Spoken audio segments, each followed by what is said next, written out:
بسم اللہ الرحمن الرحیم ان اللہ وملائکتہ یصلون علی النبی یا ایہا الذین آمنوا صلوا علیہ وسلموا تسلیما اللہم صلی علی سیدنا و نبینا و شفیعنا و مولانا محمد وعلی آل محمد وبارک وسلم قل یا اہل الکتاب تعالوا الى کلمۃ سواء بیننا و بینکم اللہ نعبد الا اللہ۔ محترم وائس چانسلر صاحب، میری استاد محترمہ ڈاکٹر پروفیسر خالدہ غوث صاحبہ، ایک اور میرے استاد جن سے میں نے دین سیکھا مفتی منیب الرحمان صاحب، اور معزز خواتین و حضرات، مجھے بہت اچھا لگ رہا ہے یہاں آنا، آپ لوگوں سے باتیں کرنا۔ اس کی وجہ گفتگو میں آ گئی ہے، لیکن اس کو ذرا میں اور واضح کرنا چاہتا ہوں۔ یہی راہداریاں تھیں آج سے کوئی 37-38 سال پہلے، اور ہم یہاں بیٹھا کرتے تھے جہاں آپ بیٹھی ہوئی ہیں اور آپ بیٹھے ہوئے ہیں۔ پروفیسرز، ڈاکٹرز وغیرہ اسکالرز آتے تھے اور ہم سنتے تھے۔ جگہیں تبدیل ہو گئی ہیں، اب ہم یہاں ہو گئے ہیں اور آپ لوگ وہاں ہیں، لیکن انشاءاللہ کچھ عرصے بعد آپ بھی یہاں ہوں گے اور وہ دائم آباد رہے گی دنیا۔ ایسی جگہوں پر آ کر بڑی خوشی اس لیے بھی ہوتی ہے کہ وہ ہمارے استاد تھے جان ایلیا، ان کا ایک قطعہ ہے کہ سال ہا سال اور ایک لمحہ، کوئی بھی تو نہ ان میں بل آیا، خود ہی ایک در پہ میں نے دستک دی، خود ہی لڑکا سا میں نکل آیا۔ تو یہی لان تھے اور یہی کینٹین تھی اور یہ ہماری استاد۔ تو مجھے بڑی خوشی ہوئی جو اب ذرا جب ہم لوگ بڑے ہو جاتے ہیں تو ہمیں نام لے کر جو لوگ بلاتے ہیں وہ کم ہوتے چلے جاتے ہیں۔ جب میڈم انیق یا یہاں اپنی گفتگو کے دوران وہ انیق میاں کہتی رہیں، میرا خون بڑھتا گیا کہ کوئی ہے اس طرح کا جو یہ کہے کہ انیق میاں۔ تو میڈم میں آپ کا بڑا ممنون۔ ہماری ڈین کہاں ہے؟ ہماری ڈین محترمہ ڈاکٹر شائستہ تبسم، یہ مجھ سے 1 سال سینئر تھی، لیکن اس زمانے سے ان سے بڑا تعلق اور بہت ہی محبت کا معاملہ۔ دیکھیے، کوئی 5 مہینے پہلے ہم آئے وزارت میں مذہبی امور، اس کے ساتھ ساتھ انٹرفیتھ ہارمنی اور پھر ایویکیو ٹرسٹ، یہ 2-3 وزارتیں ہمارے پاس کام کرنا شروع کیا۔ کوشش یہی تھی، جو بات ابھی بہت ساری گفتگو ہو گئی ہے اس پہ کریں گے بات رفتہ کہ یہ جو ناہمواریاں ہیں ان کو ہموار کیسے کیا جا سکتا ہے۔ ٹالرنس کی بات ہوئی تو یہ ٹالرنس کے ٹھیک ہے وہ معنی ہے جو بشپ صاحب نے فرمایا، پھر ڈاکٹر محسن نقوی صاحب نے ان سے اس پر آگے بات کی۔ ٹالرنس کے معنی قطعاً یہ نہیں کہ میں کوئی صبر کر کے بیٹھا ہوا ہوں، میں آپ کو برداشت کر رہا ہوں۔ ہاں، بس ضبط کو ضابطہ بنا دیا جائے، ضبط کو ضابطہ بنا دیا جائے۔ امام شافعی کا ایک قول یاد آتا ہے۔ امام شافعی فرماتے ہیں کہ میرے نزدیک میری بات درست ہے، لیکن اس بات کا بھی امکان ہے کہ آپ کی بات درست ہو، میں آپ کی بات سنوں، نتائج طے کر کے میں گفتگو کا آغاز نہ کروں۔ سوسائٹی کے مختلف طبقوں میں ہم نے انٹرفیتھ پروگرامز کیے، بہت سارے پروگرام اس 5 ماہ کے دوران، تو یہ کوئی 12واں پروگرام ہوگا۔ مفتی منیب الرحمان صاحب نے ایک پروگرام میں اسلام آباد میں بات فرمائی جو بشپ صاحب نے یہ فرمائی کہ یہ اقلیت کا لفظ نہیں ہونا چاہیے، بالکل نہیں ہونا چاہیے۔ سوسائٹی کو کیوں بانٹا جا رہا ہے؟ جتنا میں اور آپ پاکستانی ہیں اتنے ہی بشپ صاحب پاکستانی ہیں، اتنی ہی کلپنا دیوی پاکستانی ہیں، سردار صاحب اتنے ہی پاکستانی ہیں۔ جتنا میں ایک کسی مسلمان کا منسٹر ہوں اتنا ہی غیر مسلم کا منسٹر ہوں۔ ہمارا جو فلیگ ہے اقلیت کا نام لیا جاتا ہے کہ یہ جو اقلیت کے نام کے ساتھ یہ وائٹ حصہ صرف یہ بتانے کے لیے ہے جو ہمارے اجداد نے ہمارے بڑوں نے رکھا کہ آپ اس سوسائٹی میں ہیں، لیکن قائد اعظم محمد علی جناح نے جو بات فرمائی 11 اگست کو، جس کا بہت ذکر ہوا کہ یہ مسجدیں آزاد ہیں، یہ مندر آزاد ہیں، جائیے عبادت کیجئے، تو مسلمانوں کو یہ بات بتائی جا رہی ہے کہ دیکھو جب بھی اپنے اطراف نگاہ ڈالنا تو انہیں اپنا ہی سمجھنا۔ اللہ تو قرآن کریم میں یہاں تک فرماتا ہے، اللہ اکبر، کہ یہ جو گرجے ہیں، چرچز ہیں، یہ جو سینیگوگ ہیں، ان کی قدر کرو، کیونکہ ان میں، اور مساجد کا لفظ بھی آیا ہے، یہ مساجد، یہ سینیگوگ، یہ گرجا، ان میں اللہ کا نام لیا جاتا ہے۔ تو یہ جو ہمارے گرجے ہیں یہ ہمارے لیے بڑے مقدس ہیں، یہ ہمارے لیے بڑے مقدس ہیں۔ ہم تو ایک بات اور بھی کہتے ہیں کہ ہم 97% ہیں، ہم 97% مسلمان ہیں، 3% حد سے حد ہمارے غیر مسلم لوگ ہیں، ہمارے بھائی ہیں۔ یہ ہمارے لیے شرم کی بات ہے کہ 97% ہونے کے باوجود اگر کبھی ہمارا غیر مسلم بھائی ہم سے شاکی ہوا تو ہمیں سوچنے کی ضرورت ہے کہ ایسا کیوں ہے۔ ہم ان کا تحفظ نہیں کر سکے، ہم انہیں وہ مقام نہیں دے سکے۔ یہ ابھی جڑاوالا کا واقعہ ہوا تو ہم پہنچے، جڑاوالا گئے، پوری سوسائٹی نے اس معاملے کو محسوس کیا۔ یہ کتنی بڑی بات ہے۔ مختلف ممالک میں، مختلف ریاستوں میں یہ باتیں ہوتی ہیں، کبھی کبھار ہوتا ہے، لیکن سوسائٹی کا ایک سیگمنٹ اس کو برداشت کرتا ہے، سن لیتا ہے، اور جوابی کارروائی نہیں ہوتی، کوئی احتجاج سامنے نہیں آتا۔ لیکن جوزف کوٹ صاحب، یہ پاکستان کا یہ معاشرے کتنے زندہ معاشرے ہیں، کتنے طاقتور معاشرے ہیں کہ پورے پاکستان نے جڑاوالے کے معاملے کو، سانحے کو محسوس کیا، اور ہر طبقہ فکر گیا اور جا کر اس نے احتجاج کیا۔ یہ ایک زندہ سوسائٹی کی پہچان ہے۔ ہم یہ کانفرنسز کراتے رہے، لیکن ہم ماسس سے بات کرتے تھے۔ ایک دن خیال آیا ذہن میں کہ کیوں نہ یہ کانفرنسز، یہ گفتگو انٹرفیتھ والی، یہ تعلیمی اداروں میں کرنی چاہیے، کیونکہ آپ لوگ ہمارا مستقبل ہیں۔ آپ جہاں بیٹھیں، جہاں جائیں، یہ ہمارے معزز علماء نے، وہ علماء ہمارے دین کے عالم، ہمارے جو بھائی ہیں، ہمارے جو بشپ صاحب ہیں، ہمارے سردار صاحب، ہماری ہندو خاتون جو یہاں پر تشریف لائیں، کیا محبت بھری باتیں کیں۔ کلپنا دیوی صاحبہ، ہے سے ہندو اور میم سے مسلمان، ہے اور میم جمع ہوتے ہیں تو ہم بنتا ہے۔ تو ہم ہیں، یہ ہم پاکستان کا رنگ ہیں، ہم پاکستان کی طاقت ہیں۔ یہ جو بچے اور بچیاں یہاں بیٹھے ہیں، آپ کے پیغام کو، بشپ صاحب کے پیغام کو، اور کتنی خوش نصیبی کی بات ہے کہ ہمارے مابین کارڈنل صاحب موجود ہیں۔ آپ کو معلوم ہے کہ کارڈنل صاحب جوزف کوٹ صاحب یہاں تشریف فرما ہے، ان کا جو مسیحی مذہبی قیادت میں کیا مقام ہے؟ دنیا میں چند کارڈنلز ہوتے ہیں، انہی کارڈنلز میں سے ایک پوپ منتخب کیا جاتا ہے جو ویٹیکن جاتا ہے۔ ہماری خوش نصیبی، پاکستان کی خوش نصیبی کہ ہمارے اندر ہمارا بھائی کارڈنل کے عہدے پر موجود ہے۔ امکان غالب ہے کہ اگلے پوپ ہمارے بھائی جوزف کوٹس ہو۔ یہ کتنی بڑی بات ہے، ہمیں فخر ہونا چاہیے اس شخصیت پر۔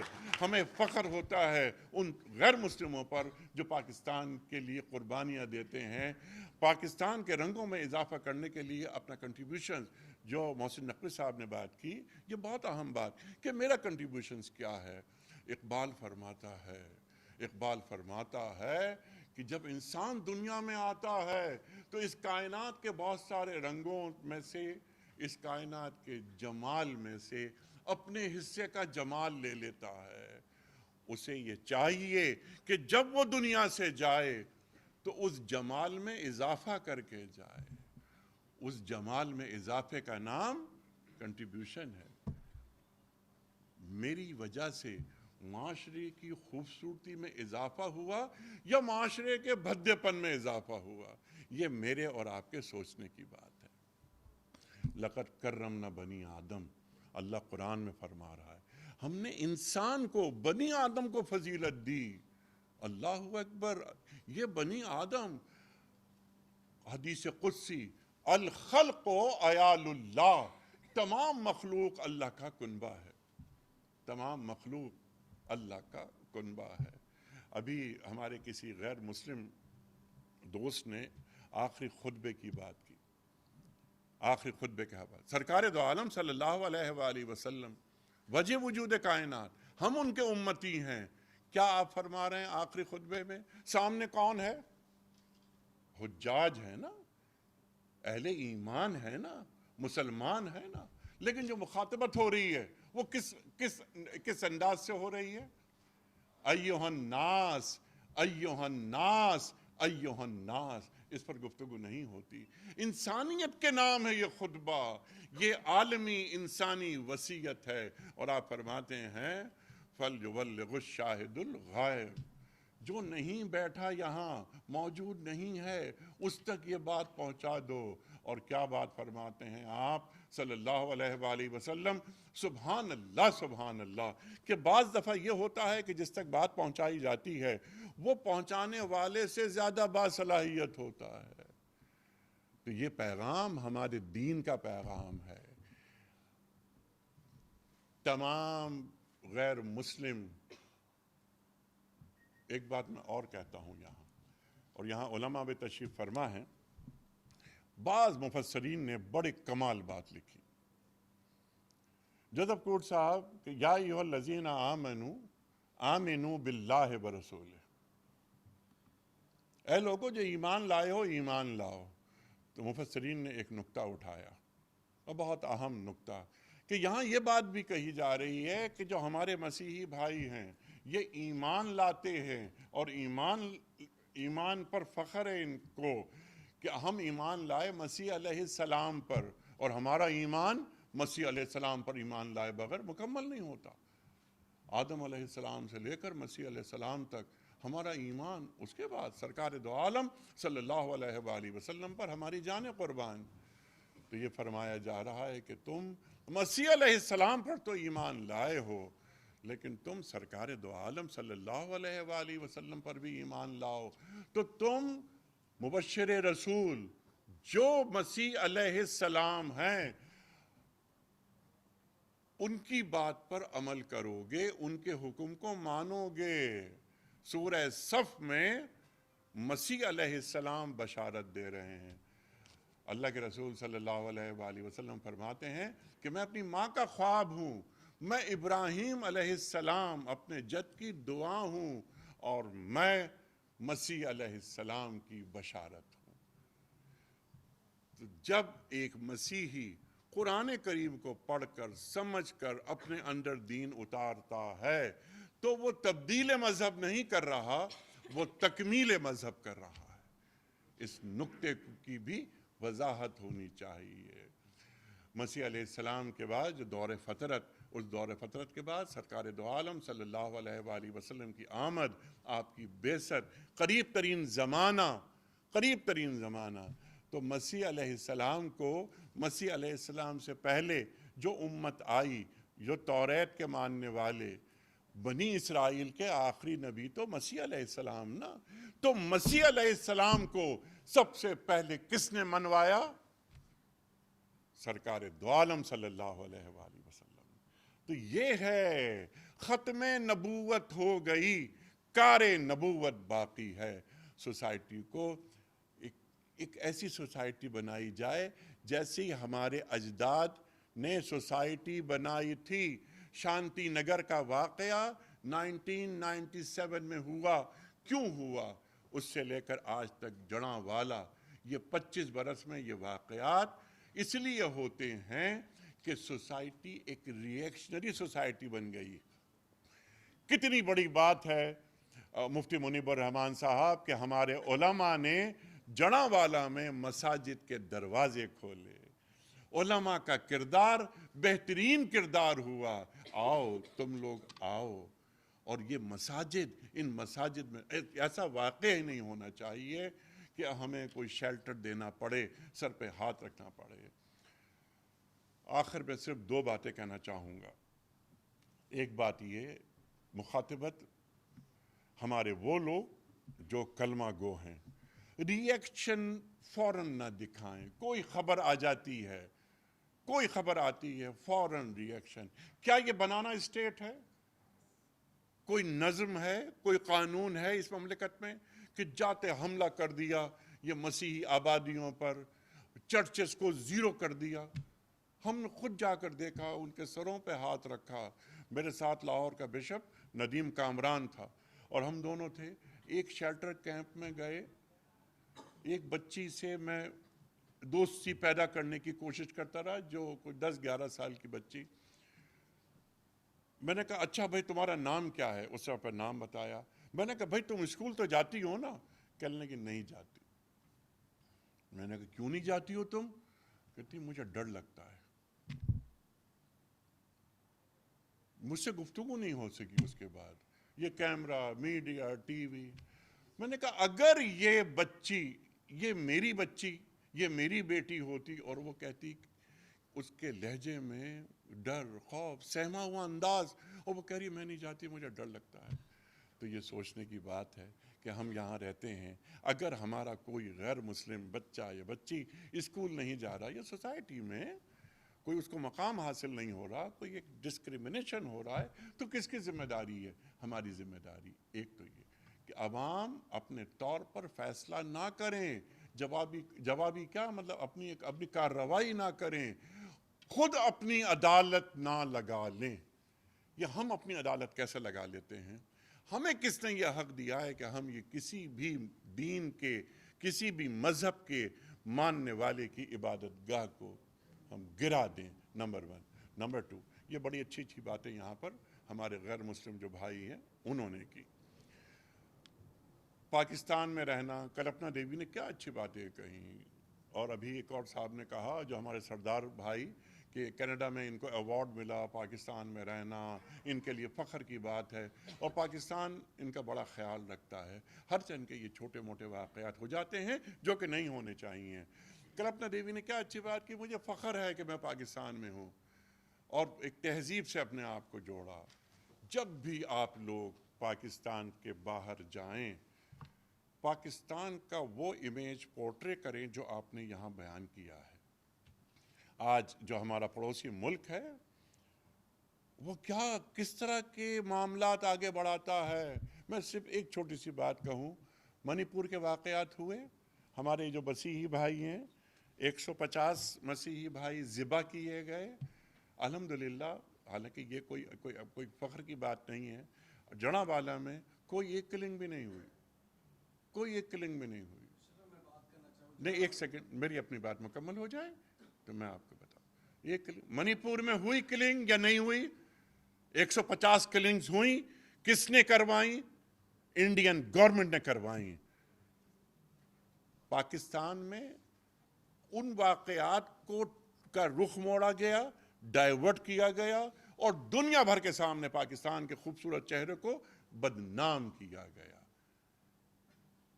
تو آپ حضرات، جس طرح میں نے ابھی عرض کیا کہ جتنے ہم پاکستانی ہیں اتنے ہی آپ بھی پاکستانی ہیں.